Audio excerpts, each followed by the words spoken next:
தமிழ்நாட்டில் தென் மாவட்டம்னு எடுத்துக்கிட்டோம் அப்படின்னா ரொம்ப அமைதியான ஒரு ஊர், வெள்ளந்தியான மக்கள் வாழக்கூடிய ஒரு ஒரு பாதுகாப்பான ஒரு ஊர், நிறைய வளங்கள் நிறைந்த ஒரு ஊர் அப்படிங்கிறதா நம்ம இதுவரைக்கும் கேள்விப்பட்டிருக்கோம். ஆனால் இன்னைக்கு ஒரு புள்ளி விவரம் ரொம்ப ஷாக்கிங்காக இருக்கு. அதாவது கடந்த 2 மாதங்கள்ல 30க்கும் மேற்பட்ட கொலைகள், குறிப்பா தூத்துக்குடி, திருநெல்வேலி, தென்காசி இந்த 3 மாவட்டங்கள்ல கொலை குற்றங்கள் மட்டுமே 30க்கும் மேல நடந்திருக்கு. கொலை குற்றங்கள் தாண்டி மற்ற குற்றங்களுக்குள்ள நம்ம போனோம்னா அந்த பட்டியல் நம்மளால அளந்து பார்க்கவே முடியாது. சமீபத்துல அந்த தூத்துக்குடியில தான் நம்ம அந்த விளாத்திக்குளம் மாணவிக்கு நடந்த அந்த கொடூரமான அந்த படுகொலை சம்பவத்தை நம்ம இன்னமும் வருத்தத்தோடு தான் யோசிச்சு பார்க்க வேண்டியதா இருக்கு. விளாத்திக்குளம் மட்டும் இல்ல, பள்ளிக்கூட மாணவனை அருவாளால் வெட்டுறாங்க, கொலை செய்யறாங்க. காவல்துறையால யார் வெட்டுறாங்க, யார் குத்துறாங்கன்னு கண்டுபிடிக்க முடியல அப்படின்னு சொல்லிட்டு ஒரு தனிப்படை அமைச்சு நாள் கணக்குல மாச கணக்குல தேடிக்கிட்டு இருக்கிறாங்க.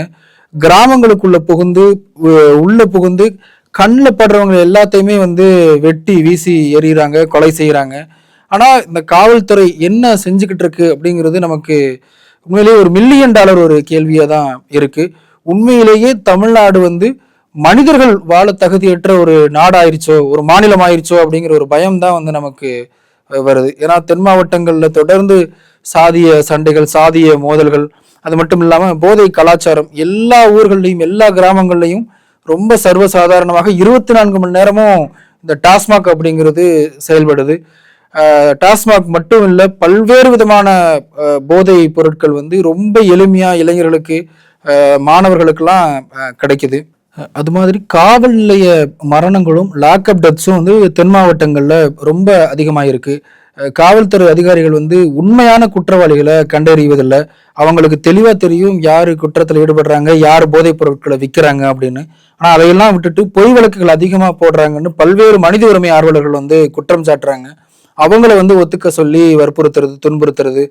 தென் மாவட்டங்களில் நம்ம நிறைய குற்ற சம்பவங்களை தினந்தோறும் நம்ம பார்க்க முடிகிறது. ஜனவரி மாதம் மட்டுமே 13 கொலைகள் நடந்திருக்கு. பிப்ரவரியிலிருந்து இன்னைக்கு மார்ச் இந்த தேதி வரைக்கும் 12க்கு மேற்பட்ட கொலைகள் நடந்திருக்கு. இப்படி தினந்தோறும் ஒரு கொலைக்களமாக தென் தமிழ்நாடு மாறி வருது.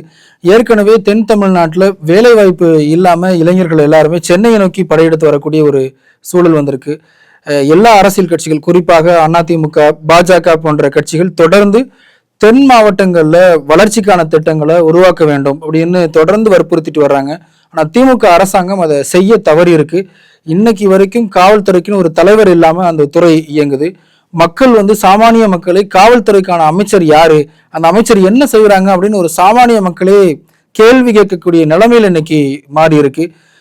தென் மாவட்டங்கள்ல பல்வேறு சம்பவங்கள், குறிப்பா சிசிடிவி வச்சிருக்கிற வீடுகள்ல கூட ரொம்ப தைரியமா அந்த வீடுகளில் போய் திருடக்கூடிய காட்சிகள் எல்லாம் பார்க்கிறோம்.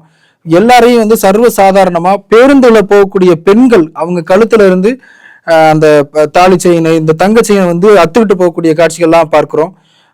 குற்ற செயல்களில் ஈடுபடுவவங்களுக்கு காவல்துறை மேல, காவலர்கள் மேல எந்த அச்சமும் இல்லை. காவலர்களும் குற்றவாளிகளை கண்டுபிடிப்பதில் ஒரு பெரிய சுணக்கம் உண்டாகுது. குறிப்பா தென் தமிழ்நாட்டுல உடனடியா ஒரு போர்க்கால அடிப்படையில அங்க ஒரு அமைதி திரும்பணும். அங்க மக்களுக்கு ஒரு பாதுகாப்பான ஒரு சூழலை இந்த அரசாங்கம் உண்டாக்கி கொடுக்கணும்.